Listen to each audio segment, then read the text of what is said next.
मैं हूं आदित्य आपके साथ।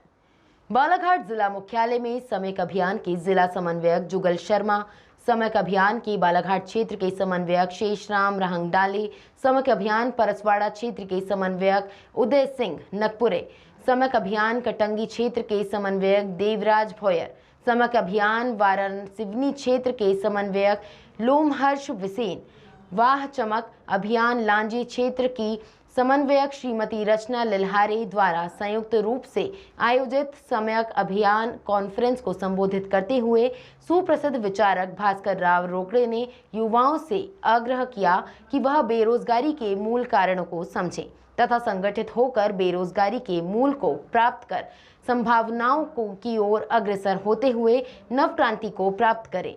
बेरोजगारी ऐसी समस्या नहीं है जिसका की समाधान ना हो, केवल सरकार की गलत नीतियों के कारण बेरोजगारी बढ़ी है। यदि युवा शक्ति संगठन हुई तो उन नीतियों को पलटना आसान हो जाएगा। कॉन्फ्रेंस को स्टेट कोऑर्डिनेटर शैलेंद्र श्रीवास्तव, बालाघाट जिला कोऑर्डिनेटर जुगल शर्मा, बालाघाट क्षेत्र के कोऑर्डिनेटर शेषराम रहंगडाले, कटनी क्षेत्र के कोऑर्डिनेटर देवराज, परसवाड़ा क्षेत्र के कोऑर्डिनेटर उदय सिंह नकपुरे, लांजी क्षेत्र की कोऑर्डिनेटर श्रीमती रचना लिल्हारे, वारासिवनी क्षेत्र के कोऑर्डिनेटर लोमहर्ष विसेन ने संबोधित किया। कार्यक्रम में अनेक युवाओं सहित गणमान्य लोगों की उपस्थिति रही।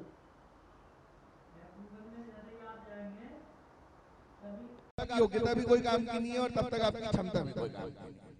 मैं किसी सरकार, व्यक्ति, घटना के खिलाफ बोलने से हमेशा बचता हूं, लेकिन पिछले 4 सालों से जिस तरीके से मध्य प्रदेश में चल रहा है, कोई एक सिंगल नौकरी नहीं है, कोई एक सिंगल वैकेंसी है तो पोस्टिंग नहीं है, घोषणाएं बहुत सारी है, कभी भी घोषणा होती रहती है 1 लाख नौकरी, 2 लाख नौकरी, 3 लाख नौकरी। लेकिन अगर एक्चुअल में देखा जाएगा तो पिछले 4-5 सालों में स्थिति बहुत अच्छी नहीं। पूरे देश की बात करें तो 45 सालों में बेरोजगारी अपने चरम पर है। 1971-72 में बेरोजगारी का प्रतिशत था 5.5-6% के बीच में। मतलब रोजगार चाहने वालों की जो संख्या होती है और रोजगार की जो उपलब्धता होती है, उससे बेरोजगारी दर को निकालता है नेशनल सैंपल सर्वे ऑर्गेनाइजेशन, जो सरकार का एक संगठन है, 1950 में बना। तो 1977 में जो बेरोजगारी की दर थी वो 1990 आते आते 7.5% हो गई। कोरोना काल में जिस तरीके से लॉकडाउन और वैश्विक लेवल पर ग्लोबलाइजेशन की वजह से बहुत सारी समस्या पूरी दुनिया ने झेली, तो निश्चित तौर पे उसका प्रभाव भारत पे भी पड़ा, मध्य प्रदेश पे भी पड़ा। लेकिन आज स्थिति बेरोजगारी की करीब 8.7% ये सरकारी डाटा है। ये मेरे घर में बना हुआ डाटा नहीं है, ये किसी अखबार में पढ़ा हुआ डाटा नहीं है, सरकार का नेशनल सैंपल सर्वे ऑर्गेनाइजेशन का डाटा है। 8.7% के आसपास सितंबर माह में बेरोजगारी का अंतिम डाटा प्रकाशित किया गया नेशनल सैंपल सर्वे ऑर्गेनाइजेशन की 77वीं राउंड की रिपोर्ट में। और उसमें भी भारत में सबसे ज्यादा स्थिति हरियाणा की खराब है, 38% लोगों को नौकरी नहीं है। छत्तीसगढ़ में 0.5% बेरोजगारी की स्थिति कंपैरेटिवली ऑल ओवर इंडिया सही है। महत्वपूर्ण बात यह है कि भाई रोजगार मिले कैसे और बेरोजगारी की समस्या है क्या, इसको समझने के लिए सबसे पहले ये समझना पड़ेगा कि हर परिवार में एक व्यक्ति को सरकारी नौकरी में होना जरूरी है, ऐसा सबको लगता है। लेकिन जब तक हमारे प्रदेश में रिटायरमेंट की एज जो अभी इन्होंने 62 से 65 कर दी है, ये लगातार बढ़ती रहेगी तो नए लोगों को मौका कहां से मिलेगा, है ना। पहले 58 साल एज हुआ करती थी, फिर 60 साल हो गई, 62 हो गई, 65, इनका बस चले तो जैसे राजनीति में उन्होंने 70-80 कर रखा है, सरकारी नौकरियों में 70-80 इसके लिए भी कर देंगे। तो जब तक जो लोग बुजुर्ग हो गए वो रिटायर नहीं होंगे, नए लोगों को नौकरी कैसे मिलेगी। तो कई लोगों ने तो सोचना ही बंद कर दिया। अभी सरकार की एक रिपोर्ट आई थी, उसमें देश के 32 करोड़ लोगों ने इच्छा ही खत्म कर दी नौकरी, क्योंकि जिस तरीके से देश में प्रतीकात्मक राजनीति चल रही है, धर्म के नाम पर या अध्यात्म के नाम पर या प्रतीकों की राजनीति, राष्ट्रवाद, जो छद्म राष्ट्रवाद के नाम पर लोगों को मुख्य मुद्दों से भटकाया जा रहा है। मुख्य मुद्दा बेरोजगारी है, जो आम जनमानस से जुड़ा है, गरीबी है, भुखमरी है, कुपोषण है, महंगाई है, उस पे कभी चर्चा न विधानसभा में हो रही है न संसद में हो रही है। इसलिए इंटेलेक्चुअलिटी की कहीं ना कहीं कमी है। निश्चित तौर में यहाँ पे कुछ कम लोग आ सकते हैं, लेकिन जो लोग हैं वो अपने अपने क्षेत्र का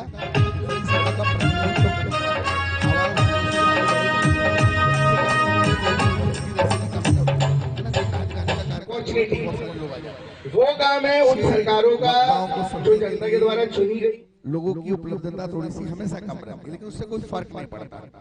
इम्पोर्टेंट ये है कि कम से कम बेरोजगारी के मुद्दे पर चर्चा चालू तो की गई बालाघाट से कुछ इंटेलेक्चुअल लोगों की पहल पर। इसमें जुगल शर्मा जी, शेषराम रांगडाले जी, इनका बहुत विशेष धन्यवाद है कि उन्होंने इस प्रकार की संगोष्ठी पहली बार बालाघाट में कोई क्रिएटिव कार्यक्रम करने की पहल तो करी, है ना। और हम जिनको सुनने जा रहे हैं वो अपने आप में एक बहुत बड़ी शख्सियत है। मैंने उनको यूट्यूब पे सुना है, पहली बार प्रत्यक्षता सुनूंगा। मुझे भी कहीं बहुत इंपॉर्टेंट काम से जाना था, परंतु ये कार्यक्रम में मैं इनको डायरेक्ट सुन पाऊं सर को, इसलिए मैं खुद आया। अब बेरोजगारी पे अगर हम बात करें तो मैंने आपको सिर्फ संक्षिप्त में ये कहना है कि हमको रोजगार के अवसर सृजन कैसे हों, एम्प्लॉयमेंट के अवसर कैसे सृजित हों, कैसे लोगों को रोजगार मिले, इसके लिए अपने व्यावसायिक शिक्षा क्रम में, पाठ्यक्रम में बदलाव करने की जरूरत है। जो कि पूरा का पूरा एजुकेशन सिस्टम हमारा इस समय बहुत बुरी स्थिति से जूझ रहा है। तो आप सभी से रिक्वेस्ट है कि आप जो भी रोकड़े साहब अपने विचार यहाँ पर बेरोजगारी पर देंगे उसको जरूर सुने और अधिक से अधिक लोगों तक उसको शेयर करके पार्टिसिपेट करें। और ये एक ऐसी समस्या है जिसको कोई अकेला आदमी तो सुलझा नहीं सकता, लेकिन as a think tank definitely बहुत सारे लोग इसको सुनकर आगे जरूर बढ़ा सकते हैं। और मैं व्यक्तिगत तौर पर इस कार्यक्रम को बहुत अप्रिशिएट करता हूं और आने वाले समय में अधिक संख्या में लोग इससे जुड़ेंगे। इसके लिए आज इसी समय से मैं इस क्षेत्र में काम करूंगा। Thank you so much. और आप सभी लोग यहाँ पर आए उसके लिए धन्यवाद, इतने ध्यान से आपने सुना। और आप आगामी जो भी यहाँ पर उद्बोधन करता आएंगे उनको जरूर सुने। Thank you so much. इसी के साथ आज जो कार्यक्रम है एक अभियान न कि आंदोलन, सम्यक अभियान की जानकारी क्या है, कैसा है, सभी को क्वेरी होगी, जानने की इच्छा होगी कि यह अभियान है क्या।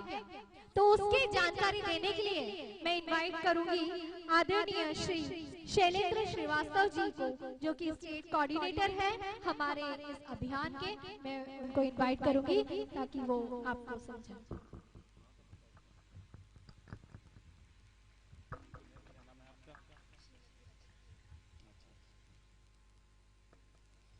बहुत बहुत धन्यवाद रचना मैम।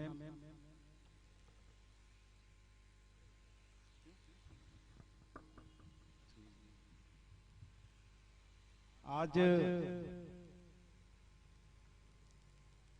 बालाघाट जिले में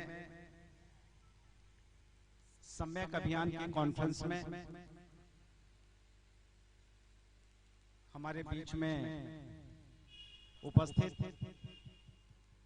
हमारे गुरु मार्गदर्शक, जिन्होंने इस सम्यक अभियान की सोच को विकसित कर पूरे मध्य प्रदेश में, समूचे देश में एक अभिनव पहल की है, आदरणीय श्री भास्कर राव रोकड़े जी, हमारे बड़े भाई जो गांधीवादी चिंतक हैं और लंबे समय से सर्वोदय आंदोलन से जुड़े रहे। 2-3 बार उन्होंने राष्ट्रीय संयोजन का भी उस मोमेंट में काम किया है, जिनसे मैं बहुत ही प्रेरणा लेता हूं। आदरणीय संतोष द्विवेदी जी, मंचासीन आदरणीय उदय सिंह नगपुरे जी, इस कार्यक्रम के आयोजक आदरणीय शेषराम रांगडाले जी, जुगल शर्मा जी, आदरणीय बगरेचा जी, लोमर्स जी, आदरणीय अजाब शास्त्री जी, आदरणीय देवराज भोयर जी, दीपक रंगारे जी, दुर्गा प्रसाद लारे जी और सम्मानित मंच जिनका मैं नाम नहीं जानता हूं, नहीं ले पा रहा हूं, उनके लिए मैं बहुत सादर वंदन अभिनंदन करता हूं। और इस कार्यक्रम में आए हुए हमारे युवा साथियों, सम्यक अभियान की शुरुआत क्यों हुई, सम्यक अभियान को शुरू करने के पहले आदरणीय रोकड़े जी ने इस पर चिंतन क्यों किया?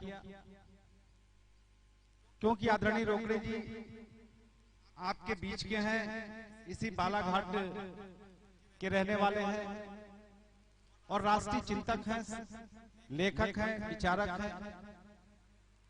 उन्होंने अपने जीवन में कई बड़ी पत्र पत्रिकाओं का संपादन किया और हमेशा समाज को नई दिशा देने के लिए प्रेरित करते हैं। निश्चित रूप से जब भी कोई समाज में समस्या आती है, उन्होंने अपने लेखनी के माध्यम से उसको प्रकाशित किया, समाज में जागरूकता देने का काम किया, चाहे वो किसानों का आंदोलन की समस्या हो, चाहे किसी भी समस्या को उन्होंने किया। और जब उन्होंने मुझसे पूछा, जब मैं एक बार मिलने गया तो उन्होंने कहा, शैलेंद्र जी, इस देश में अगर जो सबसे बड़ी समस्या आने वाली है वो हिंदुस्तान के नवयुवकों की समस्या है, पढ़े लिखे नौजवानों की समस्या है। क्योंकि पहली बार जब उन्होंने मुझे इस मुद्दे पे बात किया तो मुझे बहुत बातें समझ में नहीं आई, लेकिन चूंकि काम करना था, सर के स्वभाव से परिचित हूं, वो हमेशा रचनात्मक कार्य करते हैं, तो मुझे भी लगा कि काम की शुरुआत करनी चाहिए। और जब मैंने इस काम की शुरुआत की, उनके मुद्दों की बात करना शुरू किया, तो सबसे पहले मैंने, क्योंकि मैं रीवा जिले का निवासी हूँ, रीवा में रहता हूँ, तो काम की शुरुआत भी मैंने रीवा से किया। और रीवा से जब मैंने काम की शुरुआत की तो लगभग सबसे पहले मैंने बेरोजगारों की सर्वे शुरू की, जिसमें 12th पास से लेके जो BA, BCom, MA, MCom, MEd, BEd, BTech, MTech, ढेर सारे नौजवानों का जब मैंने सर्वे कराया तो देखा कम से कम हमारे जिले में 1 लाख नौजवान ऐसे हैं जिन्होंने डिग्रियां लेने के बाद अपने गांव लौट के गए। कभी महसूस करिए कि जो नौजवान कभी शहरों में रह के पढ़ता था, और जब मैंने उनसे बात किया तो उन्होंने कहा कि कभी मैं शहर में रहता था, लेकिन आज हमारी आर्थिक स्थिति ऐसी नहीं है कि मैं शहर में आके रह सकूं, इसलिए मैं अपने गांव को लौट गया। सोचने का विषय है। मैंने उनसे कहा, उनके माँ बाप से बात किया, उन्होंने, उनके माँ बाप ने जिन्होंने मेहनत और मशक्कत करके एक सपने के साथ अपने बच्चे को भेजा था कि हमारा बेटा शहर में जाएगा, बड़ी बड़ी डिग्रियां लेगा, सम्मानजनक जीवन जिएगा, और जब पढ़ लिख के किसी अच्छे काबिल हो जाएगा, किसी पद पे पोस्टेड हो जाएगा, किसी तरह से मेरा नाम रोशन करेगा, तो समाज और परिवार में मेरी इज्जत बढ़ जाएगी, समाज में, परिवार में लोग हमें। लेकिन आज दुर्भाग्य देखिए कि वो बच्चा लौट के फिर से अपने गाँव चला गया है। समाज के वही लोग जो उसको कभी तारीफ किया करते थे कि इनका लड़का पढ़ने में बहुत अच्छा है, ये लड़का बहुत होनहार है, जो आने वाले समय में तो अपने माँ बाप का नाम रोशन करेगा, समाज का नाम रोशन करेगा, जिले का नाम रोशन करेगा। लेकिन आज उसी बच्चे को एक डिग्री और गिफ्ट में मिल गई है कि ये बहुत ही निकम्मा है और किसी काम का नहीं है। कभी महसूस करके देखिए, उन बच्चे को, सपनों को महसूस करके देखिए कि आज पूरे समूचे मध्य प्रदेश में जब ये अभियान की शुरुआत हुई तो मैंने रीवा में कार्यक्रम करने के बाद शहडोल में कार्यक्रम किया, भोपाल में कार्यक्रम किया, सर के मार्गदर्शन में हमने जो है ग्वालियर में कार्यक्रम किया, बैतूल में कार्यक्रम किया, युवाओं से हमने बात की, तो मुझे इस बात का आभास हुआ कि समूचे मध्य प्रदेश में 50 लाख से ऐसे नौजवान हैं जिनके पास डिग्रियां हैं, जिनके पास, लेकिन आज उनके पास नौकरी नहीं है, उनके पास उनकी इतनी हैसियत नहीं है अपने बूढ़े माँ बाप के लिए दवाई का पैसा ले आ सके, उनका पेट पालने में मदद कर सके, न उनके पास ये हैसियत है कि आने वाली जनरेशन, अगर उनकी शादी हो गई है, उनके बच्चे हैं, तो आने वाली जनरेशन का जो है अपने नई दिशा दे सके, ये उनकी हैसियत नहीं है। इसलिए समय का अभियान की शुरुआत आदरणीय रोकड़े साहब ने किया है। उन्होंने कहा नौजवानों पे हमें चर्चा करनी चाहिए, चूंकि ये गैर राजनीतिक मंच है, गैर राजनीतिक मंच में मैं पार्टी की बात नहीं करता, क्योंकि कोई भी राजनीतिक दल ऐसे नहीं है जिन्होंने आज तक नौजवानों के बारे में सोचा हो। अगर नौजवानों के बारे में सोचा होता तो हिंदुस्तान में इतनी बड़ी बेरोजगारी खड़ी नहीं होती। आज लोग जो है आज के तारीख में अवसाद से ग्रसित नहीं होते। आज ढेर सारे लोगों के पास, कभी उनकी स्थितियों पे सोच के देखिएगा तो उनके पास दोनों टाइम की व्यवस्था नहीं है। आज इसके परिवर्तन की जरूरत है, और परिवर्तन दूसरा कोई करने नहीं आएगा। अगर आपको परिवर्तन करना है तो इसकी लड़ाई और इसकी आवाज आपको उठानी पड़ेगी, आपको अपने लिए चर्चा करनी पड़ेगी, क्योंकि दूसरा कोई आपके लिए चर्चा नहीं करेगा। और राजनीतिक दलों को तो मैंने देखा है पास से, मंत्रियों को भी देखा है, जब नौजवान जाता है बेरोजगारी की बात करने तो आवेदन ले लेता है और उसके जाने के बाद फाड़ के कचरे की टोकरी में डाल देता है। नौजवानों का ये अपमान अभी जो है मध्य प्रदेश में आदरणीय रोकड़े जी ने इसके लिए संघर्ष का बीड़ा उठाया है कि हम इसको होने नहीं देंगे, और मैं इसके लिए आपसे अपना समर्थन चाहता हूं। आप सारे बिंदुओं को देखें, क्योंकि आदरणीय सर हमारे बीच में हैं, जो एक अच्छे चिंतक हैं, अच्छे विचारक हैं, वो इन बिंदुओं को जिन्होंने डिसाइड किया है, सरकार की नीतियों के खिलाफ हमारा क्या उद्देश्य होना चाहिए, हमारा क्या अभियान होना चाहिए, ये सारे बिंदु उन्होंने इस बात का निर्णय लिया है। उन्होंने स्टडी किया है है कि इस प्रदेश में और इस देश में बेरोजगारी का कारण क्या है, समस्या और निदान क्या है। चूंकि इन बिंदुओं पे मैं आपसे बात नहीं करना चाहता हूं कि आदरणीय सर हमारे बीच में है, उनको जरूर सुनिएगा, क्योंकि अभियान आपका अभियान है, ये आपके हित का प्रश्न है, ये राजनीतिक मूवमेंट का अभियान नहीं है, ये वोट मांगने का अभियान नहीं है, ये झूठ बोलने का अभियान नहीं है। इसका नाम है सम्यक अभियान, और सम्यक अभियान का अर्थ, सम्यक का अर्थ होता है यथार्थ। हम यथार्थ की बात करने आपके बीच में आए हैं और यथार्थ की चर्चा करने आपके बीच में आए हैं। और मैं अपने बुजुर्गों से भी निवेदन करना चाहता हूँ, यहाँ पे सीनियर और मार्गदर्शक लोग भी हमें बैठे हैं, इस अभियान में आपके आशीर्वाद की जरूरत है, क्योंकि ये नौजवानों का अभियान है। आपने भी देखा होगा, क्योंकि मैं बालाघाट के जिले से परिचित हूँ, 80% आबादी जो है खेतों पे काम करती है, ग्रामीण क्षेत्र है, खेतों पे निर्भर करती है। मैं आपसे पूछना चाहता हूँ कि आपके पूर्वजों ने तो आपको एक विरासत दिया था, जमीन और जायदाद दिया था, जिससे आपने अपने जीवन का भरण पोषण किया है। आप अपने आने वाली जनरेशन को क्या देके जाएंगे? इस बात की भी मैं आपसे चर्चा पूछता हूँ, आने वाली जनरेशन आपसे क्या हासिल करने वाली है, आने वाली जनरेशन को आप क्या देके जाएंगे? इसका भी उत्तर मुझे अपने बुजुर्गों से चाहिए, क्योंकि ये कहने से काम नहीं चलेगा कि आज की जनरेशन नालायक हो गई है, आज की जनरेशन के पास संस्कार नहीं है। इसकी जिम्मेदारी आपकी भी है। मैं आपसे भी मार्गदर्शन चाहता हूँ, आपसे भी जो है योगदान चाहता हूँ कि निश्चित रूप से परिवर्तन तभी होगा जब परिवर्तन की शुरुआत होगी। और आदरणीय भास्कर राव रोकड़े जी ने परिवर्तन की आवाज उठाई है, जिले जिले में इन्होंने कॉन्फ्रेंस चालू किया है, युवाओं से बात करने का अभियान चालू किया है, नौजवानों से बात करने का अभियान चालू किया है। और इस अभियान को जो है उन्होंने पूरे मध्य प्रदेश में लक्ष्य बना के आने वाले समय में 1 नवंबर से लेकर 15 दिसंबर के बीच में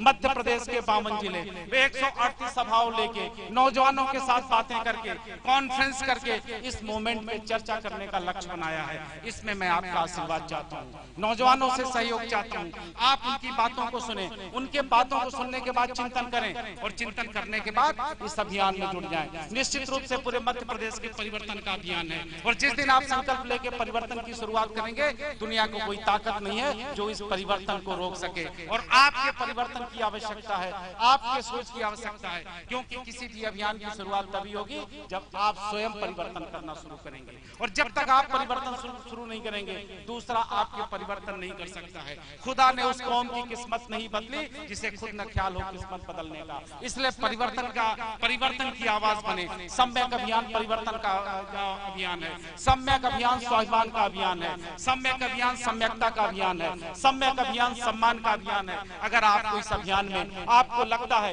तो आदरणीय श्री रोकड़े जी की बात को सुने, उन बिंदुओं को नोट डाउन करें, उन बिंदुओं पे आप समझें कि जो सर ने कहा है वो बिंदु से परिवर्तन हो सकता है क्या। अगर आपको लगता है तो कल के तारीख से परिवर्तन की चर्चा चालू कर दीजिए। मैं जानता हूं नौजवानों के पास पैसे नहीं होते, जब मैं काम करने जाता हूं तो नौजवानों से पूछता हूं तो हमेशा इस बात को कहते हैं कि सर काम करने की तो इच्छा बहुत है, लेकिन जेब में पैसे नहीं, इसलिए काम को कर नहीं पाता हूं। लेकिन मैं आपसे कहना चाहता हूं कि जो भी अभियान है, इसमें अभियान लिखा हुआ है आंदोलन नहीं। आपको थाना नहीं घेरना है, आपको रोड नहीं जाम करना है, आपके खिलाफ FIR नहीं होनी चाहिए, क्योंकि आपके भविष्य का सवाल है। इसमें लिखा है अभियान, और अभियान हमेशा चलने वाली चीज है। आप सिर्फ चर्चा चालू कर दें, अपने घर में चर्चा शुरू करें, अपने पड़ोस में चर्चा शुरू करें, चौराहे पे चर्चा करना शुरू कर दें, और सम्यक अभियान के मुद्दों की चर्चा चालू कर दें। और जिस दिन आप चर्चा चालू कर देंगे, दुनिया की कोई ताकत नहीं जो मध्य प्रदेश में परिवर्तन लेके न आए। इसलिए मैं आपसे अनुरोध करने आपके बीच में हूँ कि आपका मुझे मार्गदर्शन चाहिए,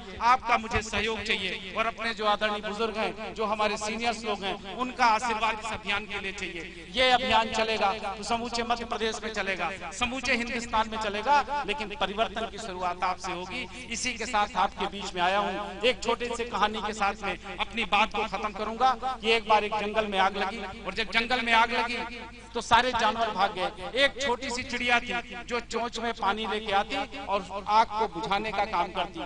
कई जो है ढेर सारे जानवर थे और जंगली पक्षी थे, हंसने लगे, बोले इतनी बड़ी जंगल में आग लगी है, तेरे इस चोंच के पानी से आग नहीं बुझ सकती। उस चिड़िया ने कहा आग बुझेगी कि नहीं बुझेगी मुझे नहीं पता है, लेकिन कभी इतिहास में अगर नाम लिखा जाएगा तो परी उसमें लिखा जाएगा कि इस चिड़िया ने उस आग बुझाने में सहयोग किया है। इसलिए मैं आपसे अनुरोध करने आपके बीच में हूँ कि इस अभियान में आप इस अभियान को समझे, आदरणीय रोकड़े जी के सभी मुद्दों को नोट डाउन करें, उस मुद्दों को समझे। यदि आपको लगता है कि बड़ा परिवर्तन कर सकता है तो कल से संकल्प के साथ में इस अभियान की शुरुआत करें, अपने लोगों से बात करें, और निश्चित रूप से आपका संकल्प आने वाले समय में समाज को प्रेरित करेगा, आने वाली जनरेशन का भविष्य सुधरेगा। इन्हीं सब के साथ आपसे विदा चाहता हूँ। जय हिंद।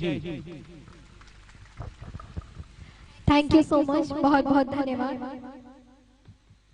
आप सभी को जानकारी प्राप्त हो ही गई है। साथ में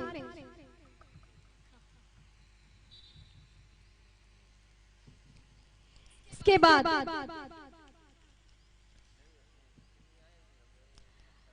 आदरणीय श्री संतोष कुमार द्विवेदी जी को मैं निवेदन करती हूँ, जो वरिष्ठ पत्रकार साहित्यकार के रूप में है यहाँ उपस्थित है, उनसे मैं निवेदन करती हूँ आए और उठो।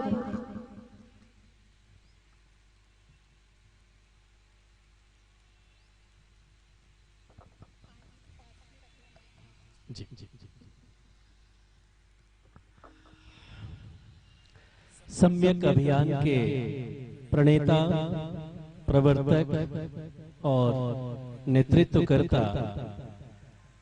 हम सबके अग्रज परम सम्माननीय भास्कर राव रोकड़े जी, सम्यक अभियान के प्रदेश संयोजक,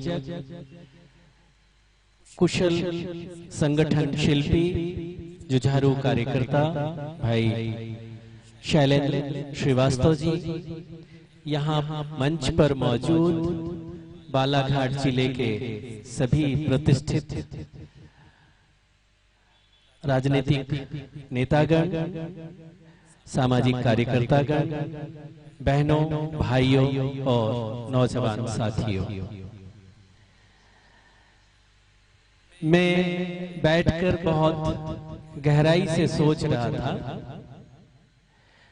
कि आखिर क्या बात रही होगी, कौन सी ऐसी पीड़ा, कौन सी ऐसी कसक, कौन सी ऐसी चिंता रही होगी कि भास्कर राव रोकड़े जी अपनी सुखपूर्वक जिंदगी एक बड़े तनख्वाह वाली नौकरी छोड़ करके समाज के परिवर्तन के लिए निकल पड़े। तो उसका सहज ही एक जो जवाब मुझे सूझता है कि उनके नाम के पहले देखिए लिखा हुआ है विचारक, चिंतक, लेखक और हम सब उनको क्रांति दृष्टा भी कहते हैं। तो सच्चा जो विचारक होता है, जो सच्चा चिंतक होता है, वो आखिर किस बात की चिंतन, किस बात का चिंतन करता है, किस बात पर विचार करता है? यही ना कि हमारी जो आज की परिस्थिति है वो कैसी है, उसमें जो सामान्य आदमी है, जो साधारण इंसान है, उसके जो हक हकूक हैं वो कितना मिल रहे हैं?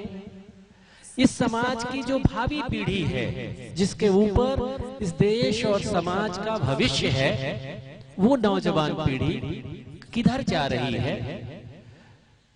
उसके सामने के रास्ते खुले हुए हैं या रुके हुए हैं? उसके भविष्य के निर्माण की जो व्यवस्था है वो कुंद हो गई है या उज्जवल हो गई है?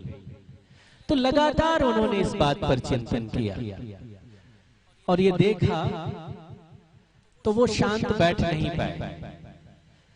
वे बड़े पत्रकार हैं और हिंदुस्तान के जितने भी बड़े अखबारों के नाम जानते होंगे, आपके आसपास से जो निकलते हैं उनसे लेकर के दिल्ली से निकलने वाले बड़े अखबारों तक, मैं कुछ ही अखबारों का नाम लेता हूं क्योंकि सुबह कुछ पत्रकार लोग आए थे तो वो अपने अपने अखबारों का नाम बता रहे थे। कोई राज एक्सप्रेस बता रहा था, कोई स्वतंत्र मत बता रहा था, कोई दैनिक भास्कर बता रहा था, कोई दैनिक देशबंधु बता रहा था। तो इन सब अखबारों में आदरणीय रोकड़े जी संपादक के पद पर प्रतिष्ठित रहे हैं और पत्रकारों की एक बड़ी नई पीढ़ी का उन्होंने निर्माण किया है, उनको रास्ता दिखाया है, गाइड किया है उनको। और हिंदुस्तान के एक बड़े अखबार जिसको नवभारत टाइम्स कहते हैं उसके भी संपादक रहे। और आप मैं ये पैसा गिनाना नहीं चाहिए क्योंकि वो गिनाने वाले कुछ लोग होते हैं, पर ये बता रहा हूं कि जो आपकी कल्पना के परे होगा उतनी तनख्वाह उनको मिलती थी, महीने में मिलती थी, पर उन्होंने छोड़ दिया, इस चिंता के कारण छोड़ दिया। उन्होंने कहा कि इस देश को आजाद कराने के लिए लाखों लाख लोगों ने यातनाएं सही, कुर्बानियां दी। अब देश जब आजाद हो गया है तो आजादी के सपनों को साकार करने की जिम्मेदारी किसकी? हम सब की है जो आजाद भारत में सांस ले रहे हैं। हम सिर्फ इस देश से लेने के लिए ही नहीं है, देश को खोखला करने के लिए ही नहीं है कि देश के संसाधन, चाहे वो नौकरी हो चाहे प्राकृतिक संसाधन हो, उन संसाधनों से अपना हित साधने भर के लिए नहीं है, बल्कि देश के निर्माण और विकास के लिए भी हम ही हैं। अगर हम देश के निर्माण और विकास के प्रति आंख मूंद लेंगे तो इस देश से जो हमको अभी मिल रहा है वो भी मिलना बंद हो जाएगा, जैसा कि अभी हो रहा है। वही हो रहा है कि इस देश के आम आवाम के जो हक हकूक हैं, नौजवानों के जो रोजगार का अधिकार है, जीवन जीने का अधिकार है, वो छीना जा रहा है। तो रोकड़े जी इस चिंता के वशीभूत होकर के निकल पड़े। एक अभियान उन्होंने शुरू किया, सम्यक अभियान। इस अभियान के पहले भी उन्होंने बहुत काम किए, किसानों के लिए काम किया, मजदूरों के लिए काम किया। और इस देश में आपको पता होगा जब किसान आत्महत्या कर रहे थे तो उनकी संपूर्णता में उनकी वास्तविक तकलीफ क्या है उसको देखना और उनके दुख तकलीफ और समस्याओं को शासन प्रशासन के सामने रखने के लिए उन्होंने विस्तृत अध्ययन किया और एक किताब लिखी। और उस किताब ने किसानों की समस्याओं के बारे में देश भर में हलचल मचाई, आंखें खोली कि किसान जो हमारा अन्नदाता है, जो हमारी भूख शांत करता है, दो जो की रोटी जो हम खाते हैं उसे पैदा जो करता है, वो कैसी दुरावस्था में, और वो आज ऐसी हालत में पहुंच गया कि आत्महत्या कर रहा है। अब वही आत्महत्या अब नौजवान करने लगे। तो पहले किसान आत्महत्या करता है, अब नौजवान आत्महत्या कर रहे हैं। क्या आजादी के बाद हम ऐसा ही देश बनाने चले थे? नहीं दोस्तों। तो रोकड़े जी एक अभियान लेकर के निकल पड़े। वे क्रांति दृष्टा है। और किसको हम क्रांति दृष्टा कहते हैं? जो दूर की देख सके, वो देख सके दूर की कि कौन सी समस्या देश की तरफ आ रही है, उसको देखे, नागरिकों को सचेत करे और उससे बाहर निकलने का रास्ता सुझाए। तो सचमुच वे सच्चे क्रांति दृष्टा हैं और उन्होंने नौजवानों के सामने ये जो भयंकर समस्या है बेरोजगारी की, जिसने उनके पांवों को रोक दिया है, उनकी विकास यात्रा को थाम दिया है, वे भयंकर अवसाद में हैं और भविष्य की चिंता से ग्रसित हैं, उनके सामने एक रोशनी लेकर के निकल पड़े। जैसा कि उनका नाम है भास्कर। आप जानते हैं कि भास्कर माने क्या होता है? सूर्य। और जब सूर्य उदित होता है तो अंधेरा कितना भी गहन हो छट जाता है। लेकिन यही एक पेच भी है दोस्तों कि मान लो सूरज उदित हो जाए लेकिन हम अपने घर के दरवाजे और खिड़कियां बंद करके रखें, रोशनी को अपने कमरे में अपने पास तक आने ही ना दें, तो इसमें सूरज की कोई गलती नहीं, गलती हमारी है। हमको अपने दरवाजे और खिड़कियां खोलनी पड़ेंगी। इसलिए मुझे चिंता नहीं है, ये भीड़ यहाँ खाली कुर्सियां देख करके भी मुझे चिंता नहीं है। किसी ने कहा था कि कोई नया विचार, कोई नया प्रयास, कोई नया अभियान, कोई नई क्रांति अचानक से नहीं खड़ी हो जाती। हम अकेले ही चले थे जानिबे मंजिल, मगर लोग साथ आते गए और कारवां बनता गया। आप लोग कारवां बनाने वाले, ये जो कुछ लोग यहाँ पर बैठे हुए हैं, वे अगर जान जाएं, समझ जाएं, तो वे और लोगों को जागरूक कर सकते हैं। दिया से दिया जलता है। हम लोग जो यहाँ बैठे हुए हैं, ये दिया से दिया जलाने वाले लोग हैं। इसलिए इसकी परवाह नहीं करिएगा कि यहाँ कम संख्या में लोग बैठे हुए हैं। कम नहीं है हम। सच्चाई की जो ताकत होती है ना, वो बहुत बड़ी ताकत होती है।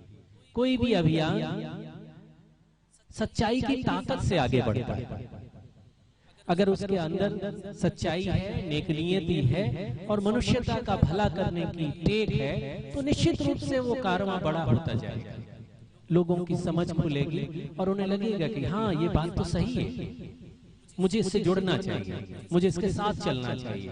और जब ये भावना लोगों के दिलों में से उमड़ेगी तो ये कारवां अपने आप बड़ा होता चला जाएगा। तो मैं बस कुछ बातें और नौजवानों से कहूंगा।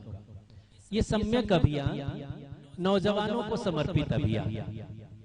और एक बात समझ लीजिएगा कि दुनिया में जितने परिवर्तन हुए छोटे से बड़े तक, उसमें नौजवानों की मुख्य भूमिका रही। आप भारत हमारा अपना जो देश है, इसमें अगर आप पीछे अतीत की तरफ देखेंगे तो बहुत सारे जिन महापुरुषों को आज जानते हैं, मानते हैं, जिनके पद चिन्हों पर चलने से गौरवान्वित महसूस करते हैं, वो सब युवा काल में ही उन्होंने क्रांतियां की। आप याद करिए कि अपनी सोती हुई प्रिया और मगध की विपुल राज्य लक्ष्मी को छोड़ करके जो ज्ञान के पथ पर निकल पड़े थे बुद्ध, तब वो युवा थे, बूढ़े नहीं थे। शिकागो की धर्म संसद में जब विवेकानंद ने वेदांत की पताका लहराई थी, तब बिल्कुल तरुण थे, तरुण सन्यासी, बूढ़े नहीं थे। और गांधी ने, महात्मा गांधी, अब महात्मा गांधी तो नाम बाद में पड़ा, मोहनदास करमचंद गांधी ने साउथ अफ्रीका में जब सत्याग्रह के शस्त्र का आविष्कार किया था, तब भी वो तरुण थे, बूढ़े नहीं थे। इसलिए ये परिवर्तन का जो इतिहास है, बदलाव का जो इतिहास है, वो नौजवानों का इतिहास है, युवाओं का इतिहास। और रोकड़े जी आज नौजवानों को वही याद दिलाने के लिए निकले कि अपने इतिहास को याद करो और अपने भविष्य को भी याद करो। वर्तमान कितना भी कठिन हो, अगर हम उसके सामने ताकत के साथ खड़े हो जाएंगे तो उसको हम परास्त करके आगे बढ़ जाएंगे। तो मैं आप सबका आह्वान करता हूं कि ये जो दिए से दिए जलाने की ये जो कोशिश है, ये जो अभियान है, इस अभियान से जुड़े और इसको आगे ले जाएं, इसके साथी और सिपाही बने। निश्चित रूप से हम इस परिस्थिति को हरा देंगे और एक नए तरह का सूरज उगा देंगे। आपको बहुत बहुत धन्यवाद।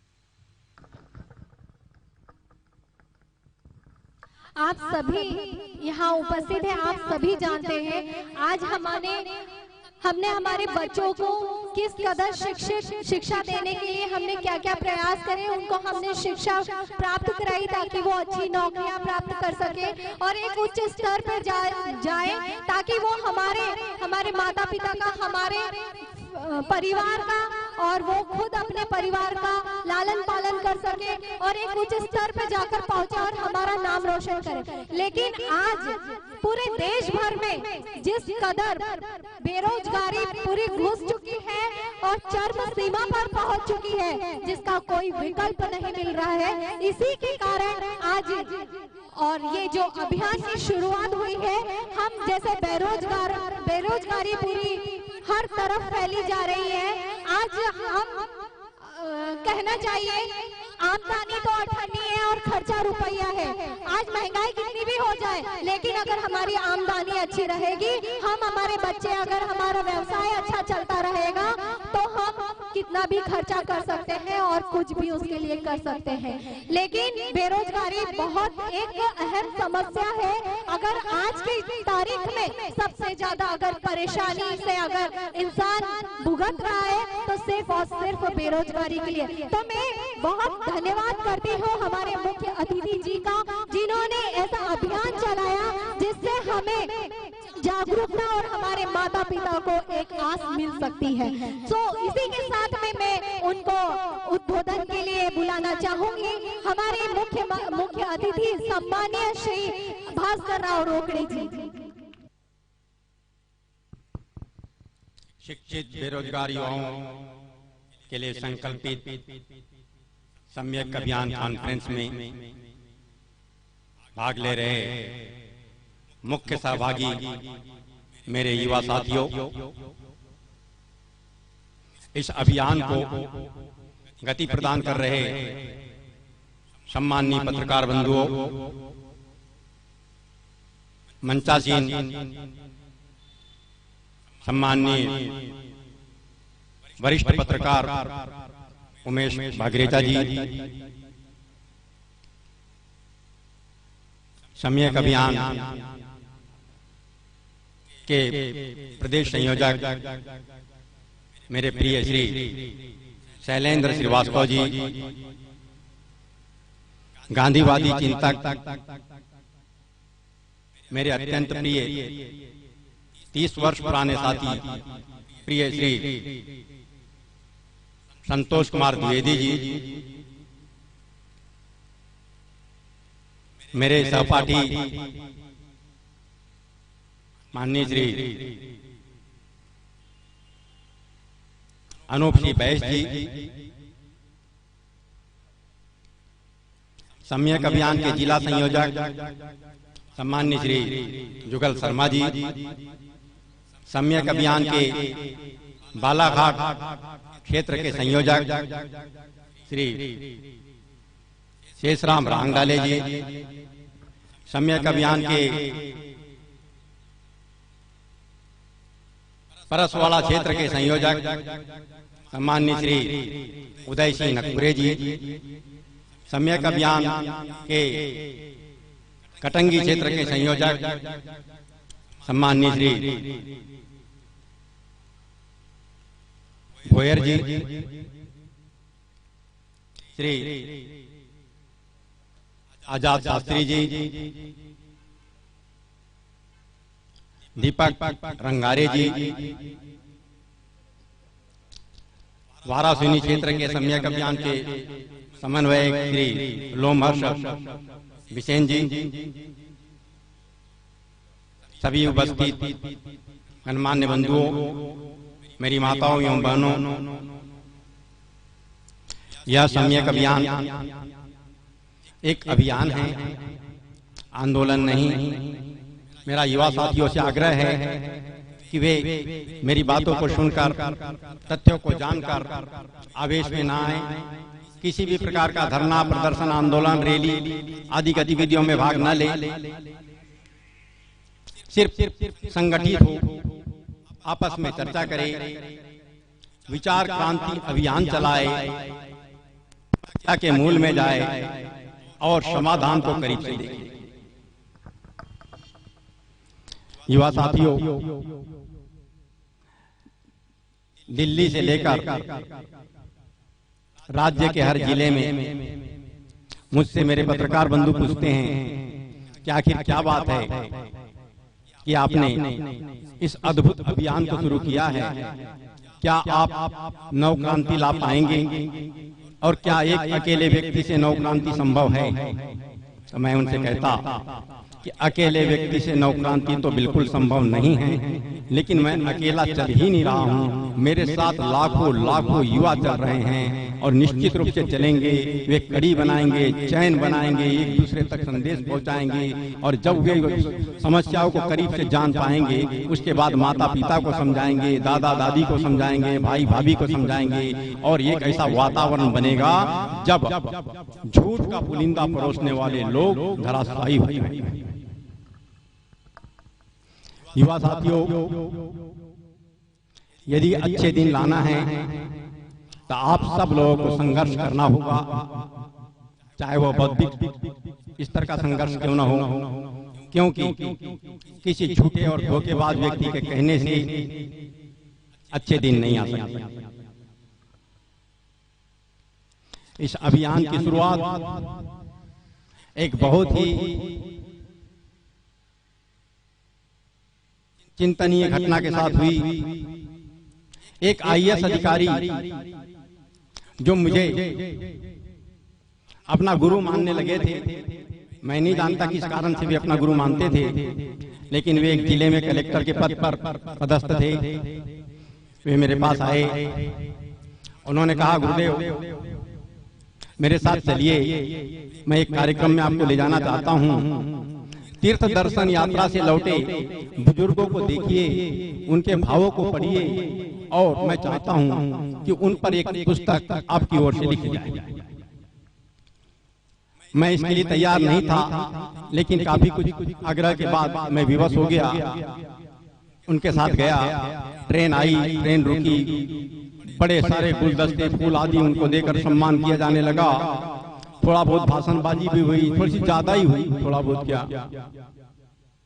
और उस भाषणबाजी के बाद जब लोग घर तरफ जाने लगे तो एक बुजुर्ग दंपत्ति जब अपने घर की ओर बढ़ी, उनके पीछे पीछे मैं चलने लगा।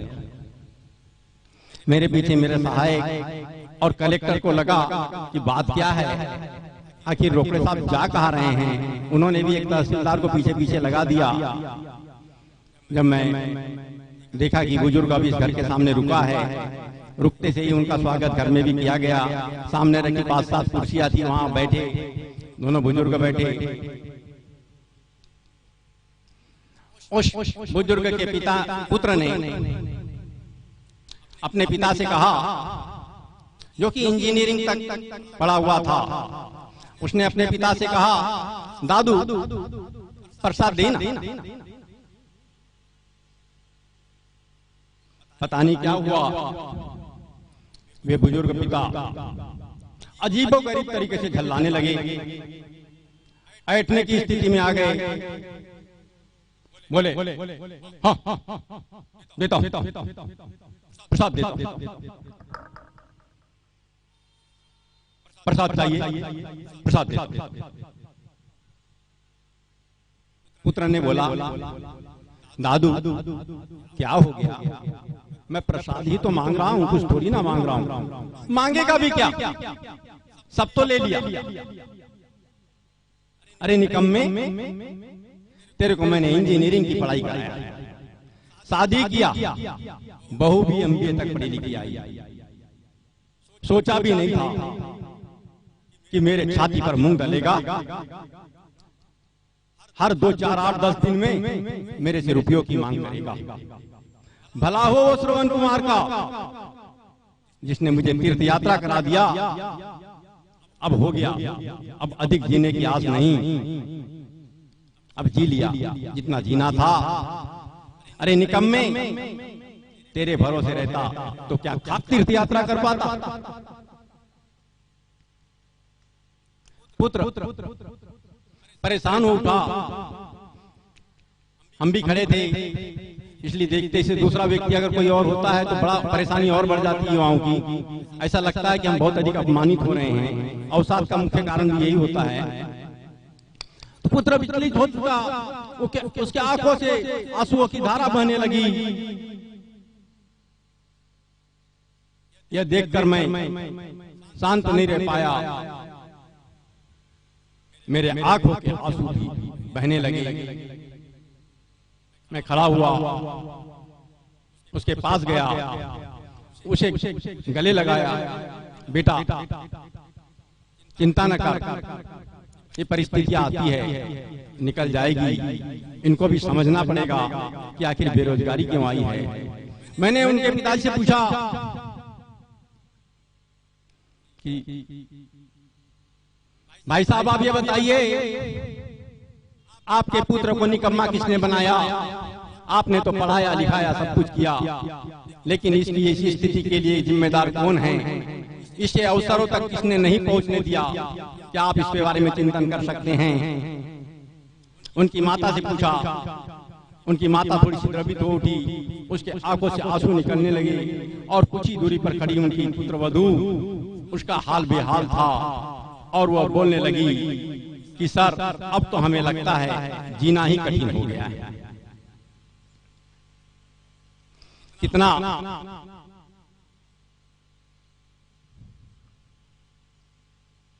यह दृश्य द्रवित करने वाला था, आप समझ सकते हैं।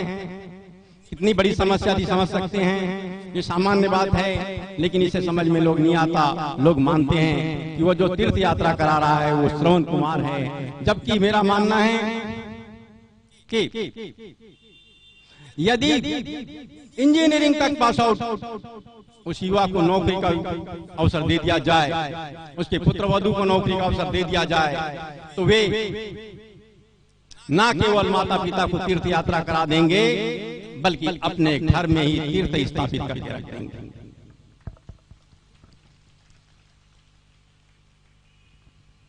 युवा साथियों, क्योंकि कुछ युवा इस समस्या से पीड़ित होंगे, इसलिए मैं दूसरी घटना का भी उल्लेख करने जा रहा हूं।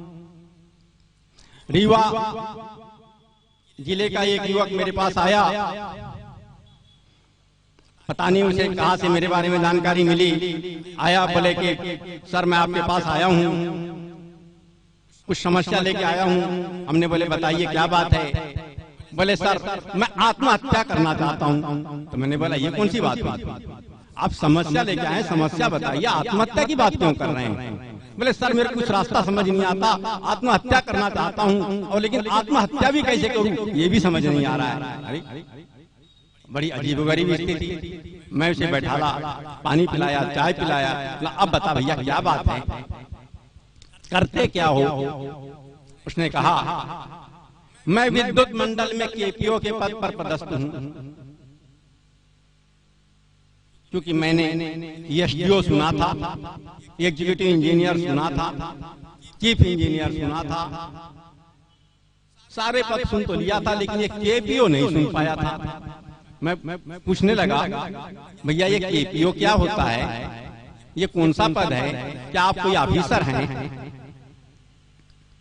उस युवक ने कहा सर केपीओ का मतलब की पॉइंट ऑपरेटर होता है और मैं विद्युत मंडल में आउटसोर्सिंग का कर्मचारी हूं और मुझे मात्र 8,000 रुपए महीने का वेतन मिलता है।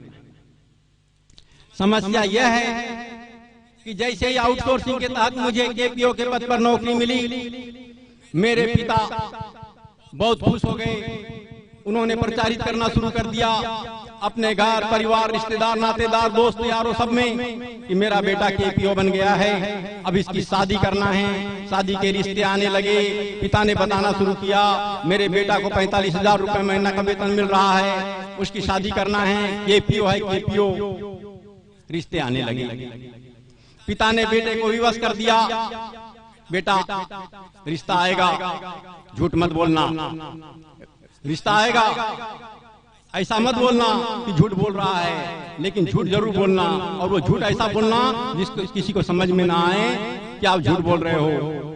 तो बोलना क्या, बोले मुझे बोलना क्या है, बोलना ये है कि मुझे 45,000 रुपए महीने का वेतन मिल रहा है। लीजिए साहब, उस बेटे ने बताना शुरू कर दिया मैं विद्युत मंडल में केपीओ हूँ, मुझे 45,000 रुपए महीने का वेतन मिल रहा है। अच्छे परिवार की लड़की मिल गई, वह भी, और पत्नी के साथ साथ एक कार भी मिल गई। अब क्या कहे, पत्नी को लेकर जाना है, 8,000 रुपए महीना वेतन मिल रहा है। पहले 2,000 रुपए महीने के कमरे के किराए में रहता था, अब सोचा इस कमरे में तो रहना कठिन है, उसको बड़े मुश्किल से किस्तान के हिसाब लगाया, बोले नहीं 4,000 रुपए महीने के कमरे किराए में रहता हूँ। 4,000 रुपए महीने का किराया का कमरा लिया, उसमें रहने लगा। बिजली का बिल 1,000 आने लगा, 5,000 हुआ, बचने लगा केवल 3,000 रुपए। 3,000 में कैसे घर चलाएगा।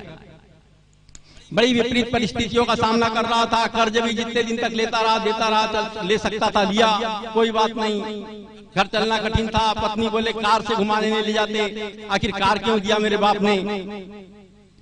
इसके अलावा पत्नी सोचने लगी इन्हें 45,000 रुपए महीना वेतन मिल रहा है, 45,000, ये कर क्या रहे हैं। सारा पैसा माँ बाप को दे देते हैं, फिर शादी क्यों किए हैं। अरे माँ बाप को ही पैसा देना था सारा का सारा, तो शादी आखिर किए ही क्यों।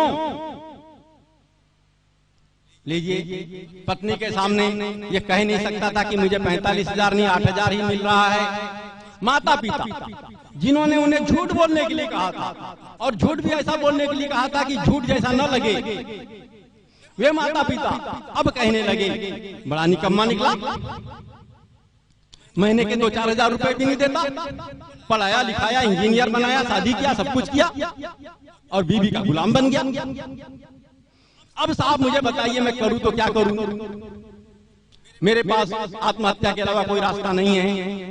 मैं परेशान हूँ, रात में सो नहीं पाता, तरह तरह की बीमारियां मुझे घेर रही है। आखिर मैं करूँ तो क्या करूँ, और मरूँ तो कैसे मरूँ, क्योंकि माता पिता की ओर देखता हूँ तो उनका इकलौता बेटा हूँ। मुझे समझ नहीं आता मेरे मरने के बाद आखिर क्या होगा। तो युवा साथियों, ये झकझोर कर रखने वाली घटना थी, साधारण घटना नहीं थी। मैं जानता था कि उस बच्चे का इलाज किसी डॉक्टर के पास नहीं है। एक लड़का आया, ठीक है, मुझसे जो बन पड़ा, किसी निजी क्षेत्र की कंपनी में उन्हें नौकरी वोकरी तो दिला दिया, लेकिन इस सब के लिए व्यवस्था नहीं हो सकती। ऐसी कई घटनाएं हैं जिन्होंने मुझे इस प्रकार के अभियान को चलाने के लिए प्रेरित किया।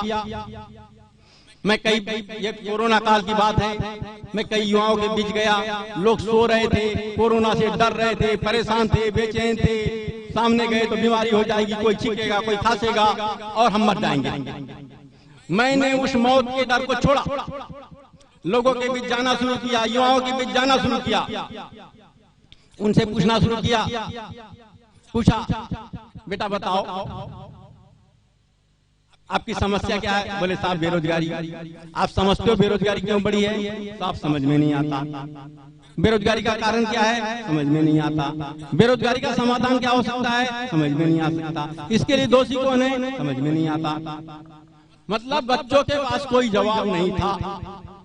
मैंने समझा, एक बीमार व्यक्ति बीमार तो है लेकिन बीमारी का कारण नहीं जानता, परेशान तो है लेकिन परेशानी का कारण नहीं जानता।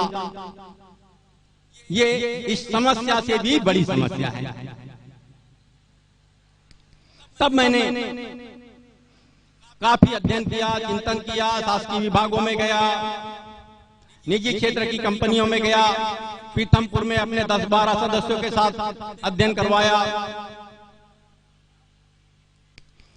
और 5 ऐसे मुद्दे मेरे सामने आए जिसकी वजह से बेरोजगारी इतनी अधिक बढ़ी है। और अगर उन मुद्दों पर सही ढंग से काम किया गया तो बेरोजगारी